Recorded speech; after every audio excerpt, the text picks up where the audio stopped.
Pemirsa iBaso resmi mengumumkan DX340, pemutar musik portable yang diklaim menjadi standar baru di kelas flagship.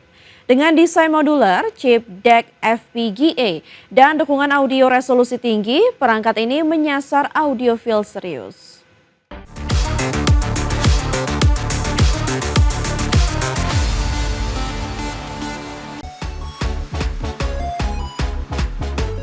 iBaso resmi mengumumkan DX340, pemutar musik portable yang diklaim menjadi standar baru di kelas flagship. Secara desain, DX340 tampil futuristik dengan garis tegas di setiap sudut bodi. Sekilas mengingatkan pada pemutar musik dari Astel & Kern. Sasisnya menggunakan material stainless steel dengan bobot 486 gram. Tersedia juga versi titanium edisi terbatas yang lebih premium. Keunggulan utama DX340 ada pada desain modular. Pengguna dapat melepas dan mengganti modul amplifier sesuai selera. Konfigurasinya standar menggunakan AMP15 dengan output 2150 mW per kanal di 32 ohm. Modul ini bisa diganti dengan seri AMP1X lain sesuai kebutuhan karakter suara. Untuk pengolahan audio, DX340 dilengkapi chip DAC berbasis FPGA yang dirancang untuk meningkatkan akurasi dan detail suara. Perangkat ini juga mendukung dua sistem operasi, Mango OS yang fokus pada pemutaran musik murni atau Android 13 yang memungkinkan instalasi aplikasi tambahan melalui Play Store. Di bagian depan, tersedia layar sentuh AMOLED 6 inci dengan resolusi 2160x1080 pixel. Performa didukung chipset Qualcomm Snapdragon 665 dengan RAM 8GB dan memori internal 256GB. Penyimpanan masih bisa diperluas melalui kartu microSD. DX340 mendukung format audio resolusi tinggi hingga 32 bit, 768 kHz PCM, dan natif DSD 512. Untuk daya, perangkat ini menggunakan dua baterai berkapasitas 4000 mAh dan 2100 mAh. Total penggunaan diklaim mencapai sekitar 11 jam. iBaso DX340 dibanderol $1.699 Amerika atau sekitar 28 juta rupiah. Sedangkan versi titanium yang terbatas 300 unit di seluruh dunia dijual $1.999 Amerika. Berbagai sumber IDX Channel. PT Elnusa Tbk atau ELSA membukukan kinerja operasional yang solid di sepanjang tahun 2025 melalui capaian signifikan di berbagai lini bisnis jasa hulu migas. Sebagai bagian dari subholding upstream Pertamina, perseroan sukses meningkatkan efisiensi pengeboran serta optimalisasi produksi sumur melalui penerapan teknologi mutakhir. PT Elnusa Tbk mencatatkan pertumbuhan signifikan pada segmen drilling dan well service sepanjang tahun lalu. Perseroan sukses menuntaskan pengeboran 9 sumur di wilayah Pertamina Hulu Sanga-Sanga, serta melakukan pengujian produksi terhadap lebih dari 16.000 sumur. Di lini geoscience, ELSA juga menyelesaikan survei seismik darat seluas 596 km persegi guna mendukung kegiatan eksplorasi dan pengembangan lapangan migas nasional. Guna menjawab kebutuhan lapangan yang dinamis, Elnusa mulai menerapkan berbagai inovasi teknologi seperti casing well drilling untuk meningkatkan efisiensi pengeboran. Perseroan juga memanfaatkan teknologi chronolog serta dual velocity string sebagai solusi stimulasi kimia untuk mendongkrak produktivitas sumur minyak dan gas. Direktur Utama Elnusa, Lita Arieska, menegaskan bahwa penggunaan teknologi ini merupakan strategi kunci perusahaan dalam memastikan kendala operasi dan efisiensi biaya di lingkungan Pertamina Group.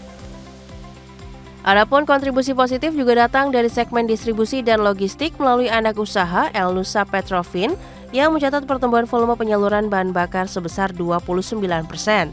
Selain itu, pada segmen EPCOM, perseroan berhasil menuntaskan proyek strategis lebih cepat dari jadwal serta mengamankan sejumlah kontrak baru.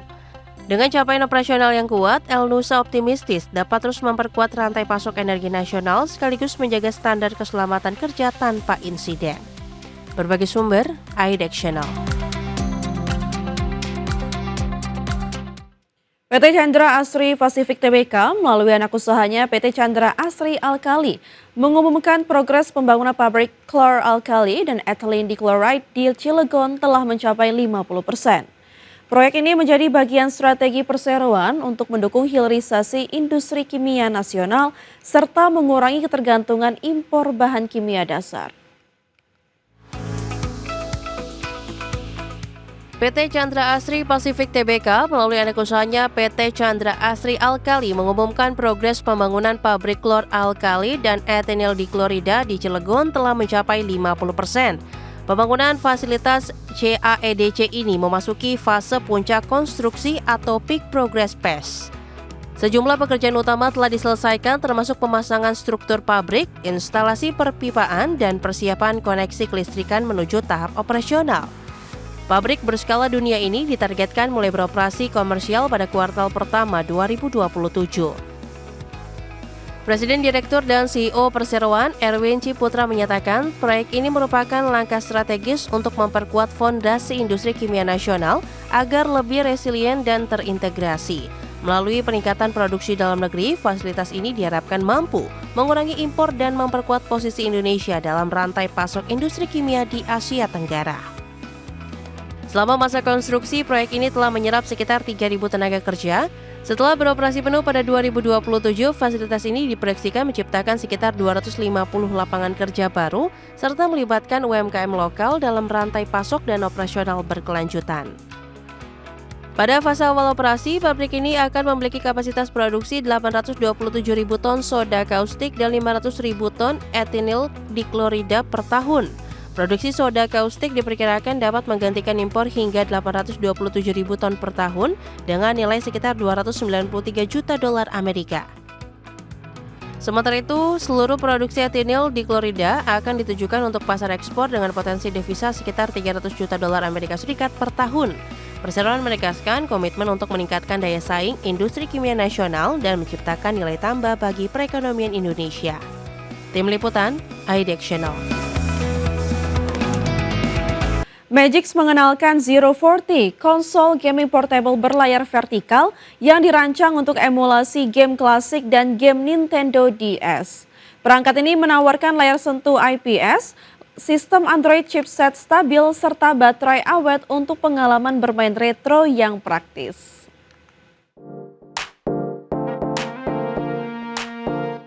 Magix X mengenalkan Zero 40, konsol gaming portable berlayar vertikal yang dirancang untuk emulasi game klasik dan game Nintendo DS.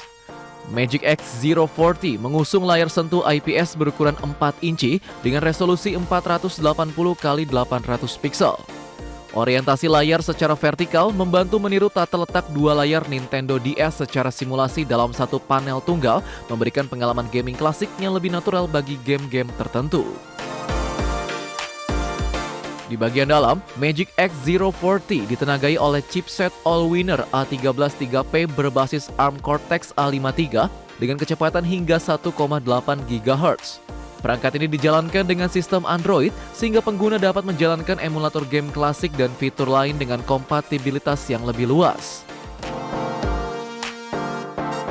Zero 40 memiliki memori RAM 2 GB DDR4 yang membantu menjaga kinerja sistem dan emulasi game. Perangkat ini juga dilengkapi dengan dua speaker stereo, memberikan suara yang lebih jelas saat bermain game berbasis retro.